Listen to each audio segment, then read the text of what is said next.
Live from our 7 Tasmania studios, your nightly news with Joe Palmer begins now. Good evening, everyone. Tasmania's Premier, Will Hodgman, has made the shock announcement he's stepping down. Almost halfway into his second term, he says the time is right to hand over the leadership of our state while he focuses on his family. Tonight, we have extensive coverage of the announcement, the history of Will Hodgman's leadership and, crucially, what happens now. First, to our political reporter, Michelle Wisby. Good evening, Michelle. A shock announcement, to say the least, taking many by surprise. Joe, it did come as quite a shock with a hastily called press conference shortly after 3 o'clock this afternoon. In political circles, there had been rumours Will Hodgman wouldn't stay the full term and that he'd resign well before the next election to provide an orderly transition. But that doesn't take away from the enormity of today's announcement. Let's take a look now. Tasmania's 45th Premier, today announcing the end of his political career. I'm today announcing that I'll be resigning as a member of our state's parliament, the leader of the Liberal Party and as Premier of Tasmania. I have this morning informed my Cabinet colleagues and the Prime Minister of what has been a very difficult decision. I've been Premier for just on 6 years and leader of the Liberal Party for 14. Citing reasons to step down, his family and to make room for new leadership.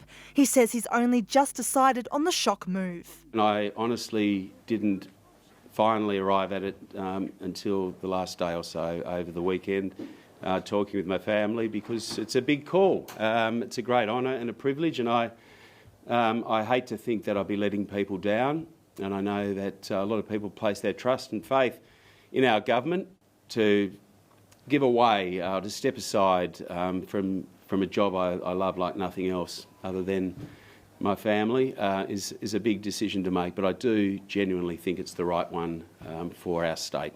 Emotions running high, saying he gave the top job his all. I've been Premier for just on 6 years and leader of the Liberal Party for 14. I've given this job, which is an enormous honour and a privilege, absolutely everything. And it's a job I've loved. His wife, children and sisters watching proud. The now former Premier giving his heartfelt thanks. It's undeniable that it's had an impact on my family, and I want to thank them for their amazing support for the 17 and a half years that I have been a Member of Parliament, our children's whole lives. Mr Hodgman's successor now up to the Liberal Party as he focuses on his next career move. What's next for you? I don't know. I have no job to go to. I've always said that I would give this job 100%, and I wouldn't be doing so if I was thinking about what my next one might be. But I am looking forward to becoming financially independent. But leaving his leadership role with a clear conscience. No regrets, no excuses. Ruby Kamain, 7 Tasmania News. Michelle, we cross back to you now. One can only imagine the scrambling behind the scenes for the Liberal Party this evening. What will happen to the leadership now? Joe, we understand Will Hodgman will go to Government House to make his resignation official early next week. As we just heard, he says just who will replace him will be up to his colleagues. So that will play out with a meeting of the Parliamentary Liberal Party also set to happen next week. Members will have a chance to nominate for the leadership, and then there will then be a vote. While we don't yet know who will throw their hat in the ring, there are many contenders within the senior ministry. Currently, Deputy Premier Jeremy Rockcliffe could be a contender, Treasurer Peter Gutwin, Elise Archer or Michael Ferguson. But Joe, it could be anyone's for the taking. Yeah, and Michelle, Will Hodgman has certainly been Tasmania's longest serving Liberal leader, and it has been quite a career. That's right, Joe. It's been almost 2 decades since he was first elected into state parliament, and he spent 14 years as the party's leader. But since his re-election in 2018, it's been a rocky few years as he's tried to manage other people's resignations, reshuffles and political challenges. Let's take a look now at a recap of his long-serving career. 2002, more than 17 years ago, Premier Will Hodgman sits in a very different looking parliament for the first time. 4 years later, in 2006, he made his next big announcement, walking out of Parliament, just elected leader of the opposition. We want to set a new direction for the Liberal Party, and I'm thrilled to be leading the party into the next period, and I do so with a great degree of humility. But with a strong Labor government, that time in opposition would be long and testing. The Liberals losing to Labor again in 2010 when it teamed up with the Greens to form a minority government.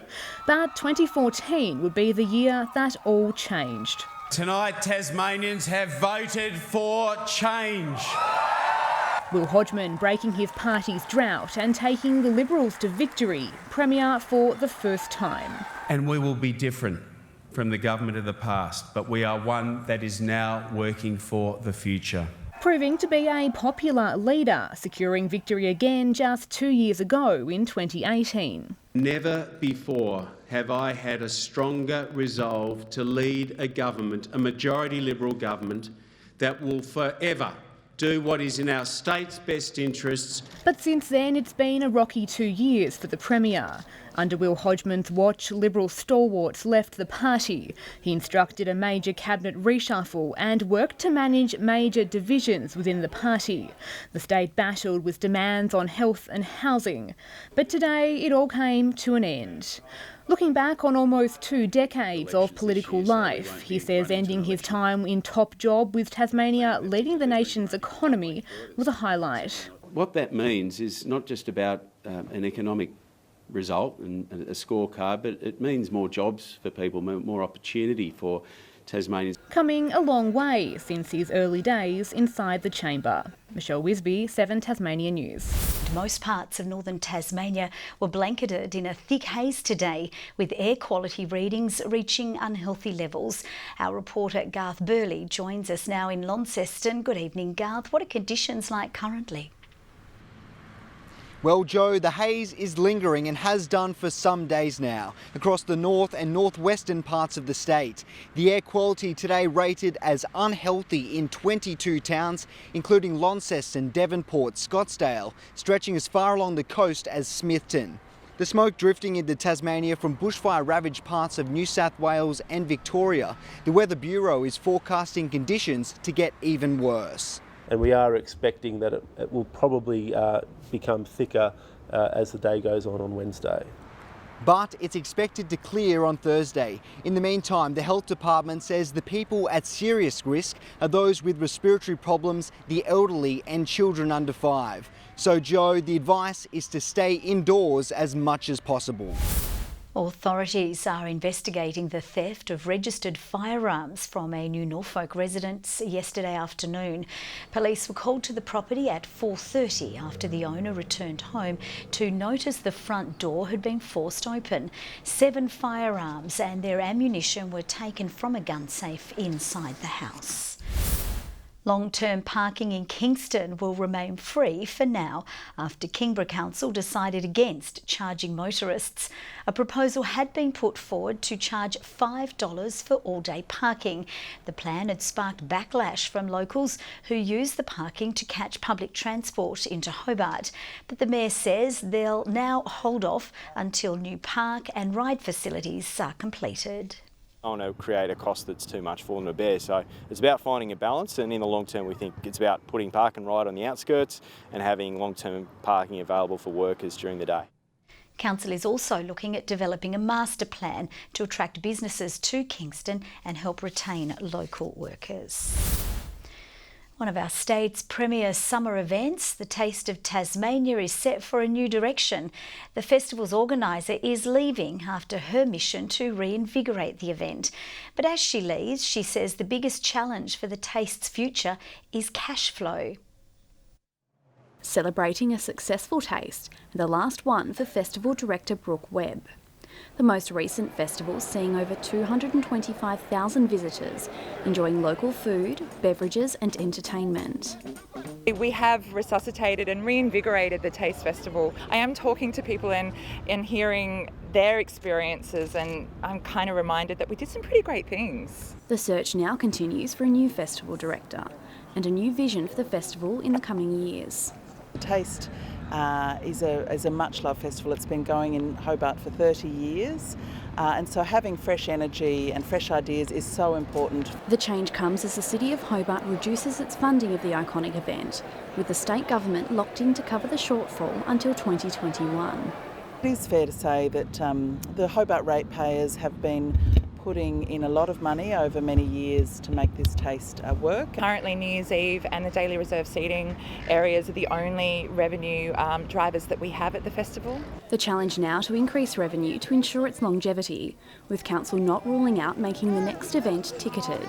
We're going to have a really good look at the recommendations from Brooke and the team following this most recent event. Ebony Ablett, 7 Tasmania News. Returning to our top story tonight, the shock resignation of Will Hodgman as Premier of Tasmania. Delving into the details of what this means, we're joined now by political analyst Richard Hur. Good evening, Richard, and thanks so much for joining us. Yeah. Firstly, who do you think the front runners are to become our next Premier? Well, I suppose there are 4 who would be part of the senior leadership team that people would be considering. There's the current Deputy, Jeremy Rodcliffe, the Treasurer, Peter Gutwin, Michael Ferguson and Elise Archer are the ones whose names keep being mentioned.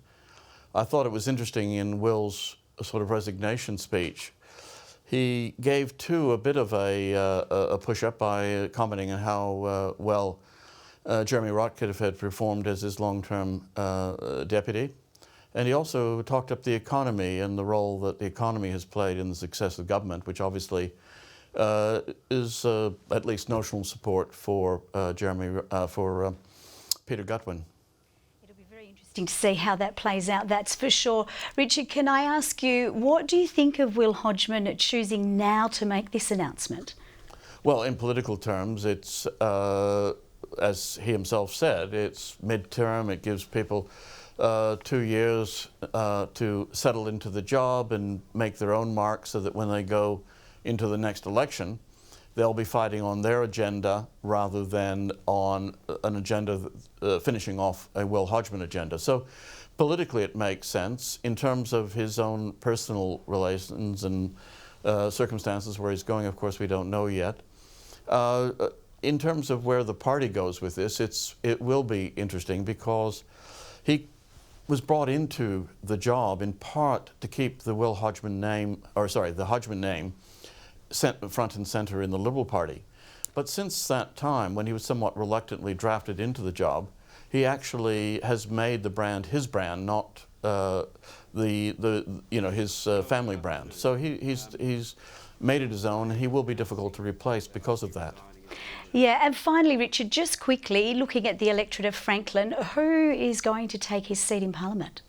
At the moment, I would say the smart money would be on Nick Street. He's been there before, he's come close, and I think he's best positioned at this stage to fill the vacancy in Franklin when that becomes available.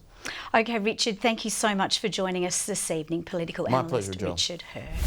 The Australian Good Food Guide has unveiled its 2020 list of Chef Hat Awards, with a spike in the number of Tasmanian restaurants honoured.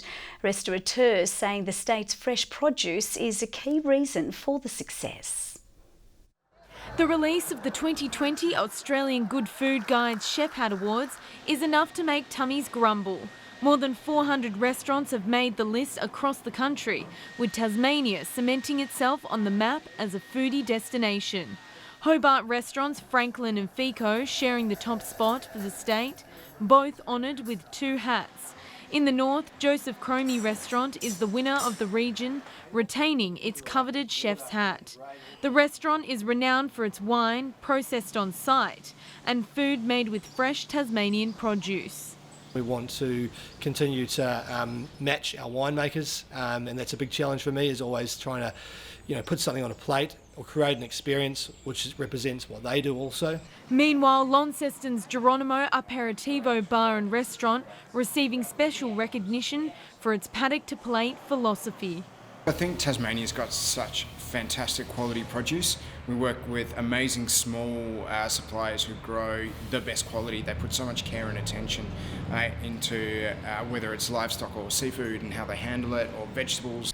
Tasmania has been well recognised in the Chef Hat Awards, with 20 restaurants receiving accolades this year, up from 7 last year. And for any budding chefs, the secret to a good meal? It's definitely a balance of flavours, acidity and natural components, like if it's the fruit or the vegetable or the protein, the fish or meat, then it's about them singing, and that's my job really. Elizabeth O'Neill, 7 Tasmania News. A major cycling event due to be held in Tasmania has been scrapped. A lack of volunteers means the Oceania Road Championships won't go ahead in March, ending a 3-year deal to host the event in the state prematurely. The past 2 championships saw hundreds of riders compete in Evandale and Railton, with winners going on to represent the country on the world stage. Organisers are now urgently looking for a new host to take over. Returning now to our top story for tonight, the shock resignation of Premier Will Hodgman. We cross now to our reporter Louise Hedger, who joins us from the electorate of Franklin. Good evening, Louise. What has the reaction been like in Kingston this evening? Joe, shockwaves have certainly been felt throughout this area as news of the Premier's departure spread throughout the community. The Liberal leader has been a member for Franklin for almost 2 decades now, after he was elected in 2002. So today's announcement has really come as a surprise for those who have observed his lengthy career within the electorate. We spoke with some of those shocked residents a little bit earlier today. Let's have a listen to what they had to say. Shocked, totally shocked. I hope everything's going to be fine for him though. Well, I was surprised. His ratings were very high when I last saw the polls about 3 or 4 weeks ago. But he had a bit of an incident where he got into trouble about taking his son to a rock concert. And I thought any Premier that takes his son to a rock concert deserves my vote. I thought he was a good Premier. So, Joe, the Premier is expected to meet with the Governor early next week, and then there'll be a parliamentary Liberal Party meeting where they'll discuss who could be our next Premier. So the wait is certainly on, Joe. The bushfire crisis continues to impact animal populations, with hundreds of millions estimated to have died or been severely injured.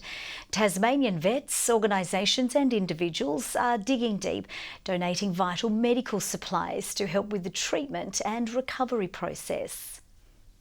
Bushfires continue to ravage our nation, with animals in the firing line. Wildlife rescue centres are being inundated with sick and burnt animals, requiring round-the-clock care.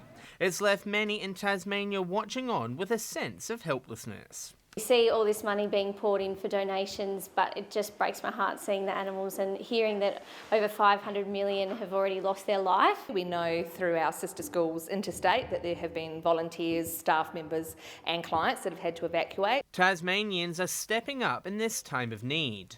Lindisfarne vet nurse Samantha Charlton and her work colleagues began a drive to send supplies to affected areas. Today we sent off 10 boxes to Adelaide, and there are another 20 boxes ready to go to both New South Wales and Victoria as well.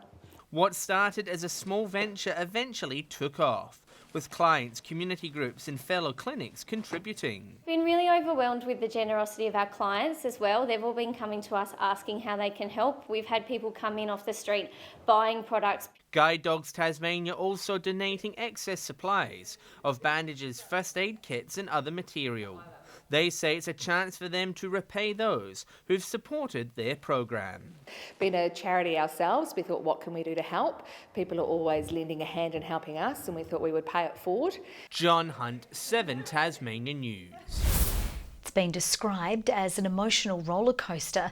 Charismatic US artist Amanda Palmer has given a sneak peek into her upcoming performance at Foma. The show will also have a unique element, turning public confessions into booming ballads. Amanda Palmer is no stranger to the spotlight, with nearly 2 decades of global touring behind her belt, most notably as the frontwoman for punk duo the Dresden Dolls. But the American artist is shedding aggressive riffs for a more delicate approach on stage for Foma. But I'm not exactly the person that I thought I'd be. The show is totally solo. There's a concert grand piano. a ukulele, and that's it. The 4-hour cabaret-style spectacle named No Intermission will be one of the longest shows she's ever played. It's actually, ironically, the very first time I'm doing a touring show with an intermission because it's so long. But there are strings attached. In a world exclusive, a confessional box will be erected in City Park. Public admissions will be then transformed into a song to be performed next Monday night. It'll be like one line sticks out, someone says something and I'm like, oh my God, that's a lyric that could go 20 directions. From the park to the pool, festival preparations are anxiously coming to a close. The puppets have been a long time in the making. I started in July. It's actually nerve-wracking. Locals getting a waterfront sneak peek of the King Ubu puppet performance. You dreadful old strumpy bum! Which will begin at the Gorge tomorrow night. Garth Burley, 7 Tasmania News. Hobart Hurricanes fans have endured a train wreck performance in Hobart. In a dismal night against the Perth Scorchers, the Hurricanes lost their last 6 wickets for 17 runs. The Canes' total of 98 was the second lowest in the club's history. Not much seemed to go right for the Hurricanes last night. Are you a Hurricanes fan? Not really. Jeepers. Besides an early wicket to Tom Rogers and a bail-crunching melody from Clive Rose, DJ Rose! Lunston Arena was scorched earth as Josh Inglis and Mitch Marsh ramped up the run rate. Oh, that was brilliant to watch. A pulsating 109-run partnership. It took a superb catch from Case Ahmed at ground level to end it. Nathan Ellis crashed through as the innings wound down. Oh, he's gone the Yorker. Middle stump. But that's when the nightmare truly began. Matthew Wade went cheaply, his big swing caught in the deep. Then David Miller's much-maligned season added an ugly duck. Premeditating again, walking down the wicket to Jai Richardson, I don't know why. Stand still, play the ball on its merits and hit some good cricket shots, especially early on. Coming in at 2 for 5, George Bailey kept the lifeboat afloat, but it was taking on water. There's a shout and gone. In the 12th over, it sunk. Simon Malenko clean bowled. Clive Rose went for 1. Gone! Nathan Ellis, 1 less. It ended as bad as it started. Case Ahmed smashing the final ball to a death trap. And he falls like all the others that tried it. 98, the Hurricanes' lowest home ground score, the second lowest in the club's history. And now the second place Sydney Sixers await at the SCG. Malenko's been dropped from the squad, Mac Wright is in. Lizette Cabrera is the last Aussie standing in the Hobart International after upsetting 8th seed Caroline Garcia. Last night, Sam Stosur was bundled out in straight sets. Fans were peering into some quality tennis as Lizette Cabrera threw down the hot shots for an adoring crowd. The pinpoint consistency frustrating her French opponent. Just when Garcia thought she had her, no. Cabrera had an answer. But Caroline Garcia had the power, winning the first set 6-4. Cabrera, the talent from Townsville, fought back, breaking serve at 2-all in the second to secure the buffer. A fine serve capped off the set, and for fans of Aussie tennis, the decider was sweet, as Cabrera trumped the 8th seed. Garcia has no answer at the moment. Cabrera claiming the first round win after shaking off her slow start. She's got the victory here and a little victory dance to go with it. In other matches, Sam Stosur was unceremoniously knocked out of the tournament by Russian Veronika Kudermetova 6-2, 6-2. A disappointing night for the 35-year-old, who had beaten former world number 1 Angelique Kerber in Brisbane just last week, while 2016 champion Elise Cornet is through to the second round following a 3-set win. Good evening, Cressy and Launceston with our high today of 30 degrees, Hobart 23, Burnie and Devonport 24. And apart from the northeast, maximum temperatures were up on average. Ouse 28, Smithton 25, the Bass Strait Islands 24, Friendly Beaches and Lyowini 23 and Low Head 22. Smoke drifted over the state with some cloud over the east and through Bass Strait. The early cloud over the south moved on fairly quickly. More smoke was present over Victoria and southern New South Wales. South Australia remained clear with cumulus cloud developing over the other states. Tomorrow, several troughs sit over the mainland. One extending to Tasmania. A cold front approaches us as well, and severe tropical cyclone Claudia continues to move over open waters to the northwest of the Pilbara and is expected to continue to track towards the west and start to weaken. Winds east to northeasterly increasing to 20 to 30 knots over the northwest early and to similar speeds later over the southeast. Swells to 4 metres. A strong wind warning from Sandy Cape to Stanley and from Wineglass Bay to southeast Cape. A road weather alert for many regions due to reduced visibility due to smoke. 31, a hot day for Hobart, an afternoon storm tipped as well, 31 for Kingston, and a possible afternoon storm for Bothwell after 31.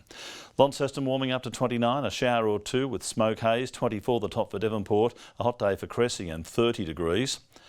Burnie, showers increasing, smoke haze as well, 23, 25 the top for Strawn, smoke haze for Curry on King Island, 26 the maximum, 22 for St Helens, chance of a shower for Swansea as well, 27 and 27 for Orford.